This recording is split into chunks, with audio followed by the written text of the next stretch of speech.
عام خبر سے آپ کو آگاہ کریں۔ وزیر خزانہ محمد اورنگزیب کا عالمی اقتصادی فورم کی ویب سائٹ پر مضمون عالمی شراکت داروں کو ترجیحی معاشی شعبوں میں سرمایہ کاری کی دعوت دی گئی۔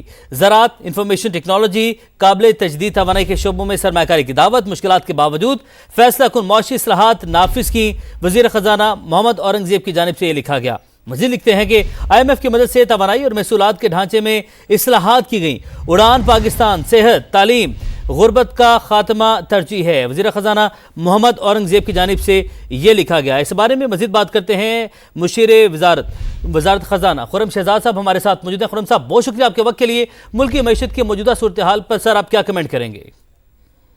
اگر آپ پچھلا 1 سال دیکھیں، 12 مہینے دیکھیں اور اس میں اگر پروگریس دیکھیں اکانومی کی، تو ایٹ لیسٹ ہم اس ٹریک پہ آ گئے ہیں جہاں سے ہم ڈی ٹریک ہو گئے تھے۔ اور اس میں سب سے بڑی چیز آپ دیکھیں، ہمارے جو فسکل ڈیفیسٹ یعنی کہ جو ہماری آمدن ہے اور اخراجات تھے گورنمنٹ آف پاکستان کے، اس میں آہستہ آہستہ بہتری آنا شروع ہوئی ہے۔ اور اس کے ساتھ ساتھ ریفارمز کا پروسیس شروع ہوا ہے، جس میں 3-4 بڑے ایریاز ہیں جو کہ خرچوں کا باعث بنتے آئے ہیں، جس میں آپ پینشنز کہہ لیں، جس میں انرجی کی آپ سبسڈیز کہہ لیں، جس میں آپ رائٹ سائزنگ کہہ لیں۔ گورنمنٹ کے اپنے خرچے بہت زیادہ رہے ہیں۔ اس کے ساتھ ساتھ اگر آپ SOEs دیکھ لیں، وہ بہت زیادہ ڈریگ ہیں ہماری جو ہے اکانومی پہ۔ اسٹیٹ اون اینٹیز کی میں بات کر رہا ہوں، پھر پرائیویٹائزیشن کا ایک عمل ہے جو کہ جو ہے اس طرح سے نہیں ہوا جس طرح سے ہونا چاہیے تھا۔ اب وہ چیزیں دوبارہ سے شروع ہوئی ہیں اور اس کی وجہ سے آپ کے جو خرچے ہیں وہ کنٹین ہوں گے۔ اس کے ساتھ ساتھ ٹیکس کی طرف اگر دیکھیں تو یہ بھی مینشن کیا گیا ہے کہ ٹیکس کے ریفارمز ہو رہے ہیں اور ٹیکس ٹو GDP بڑھانے کی بات ہو رہی ہے۔ اور جو ان ٹیکس یا انڈر ٹیکس سیکٹرز ہیں، جس میں ایگریکلچر ہے، پراپرٹی ہے، ریل اسٹیٹ ہے،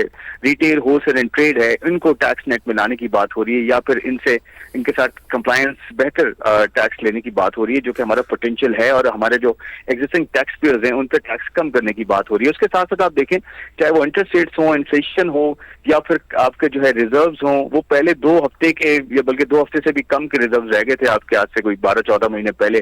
اب جو ہے آپ کے پاس تقریباً 2 مہینے سے زیادہ کے ریزروز ہیں، IMF پروگرام میں آپ ہیں، اور اس کے ساتھ آپ ان کے بینچ مارکس کو میٹ کر رہے ہیں۔ تو میرے خیال میں پروگریس، ریفارمز اور پھر ہم سسٹینیبلٹی کی اب بات کر رہے ہیں، اس طرف ہم نے جانا ہے۔ ہم نے وہ امپورٹ لیڈ گروتھ کی طرف نہیں جانا ہے، ایکسپورٹ لیڈ گروتھ کی طرف جانا ہے، تاکہ ریفارمز کریں اور ایکسپورٹ لیڈ جو ہے وہ سسٹینیبلٹی کی طرف جائیں، زیادہ دن یہ کہ اس ہارڈ ارنڈ جو ہماری اسٹیبلٹی ہے اس کو ہم ضائع کر دیں امپورٹ لیڈ گروتھ کے چکر میں۔